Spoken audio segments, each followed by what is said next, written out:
Naona mnamlinganisha sana Chama na Okello. Sasa leo nataka nimuulize ChatGPT, Chama ni nani? ChatGPT, mambo? Niko poa kabisa Junior. Kama una jambo lolote lingine au swali lolote, niko hapa. Tuendelee tu kama unavyohitaji. Hivi, chama ni nini? Tukisema chama tunamaanisha nini haswa? Niambie. Sawa. Tunaposema chama, mara nyingi tunamaanisha kundi la watu wanaoshirikiana kwa malengo fulani. Iwe ni kisiasa, kijamii au kibiashara. Kwa hiyo ni kikundi chenye muungano maalum na malengo yanayokusanya. Eti ChatGPT, Alan Okello ni nani? Alan Okello.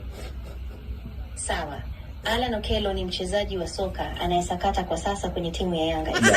Amekuwa muhimu sana katika safu ya ushambuliaji na anajulikana kwa kufunga mabao mengi. Hivi kuna uwezekano mwaka 2099 ndo Simba akachukua ubingwa? Ndiyo, ni sahihi kabisa.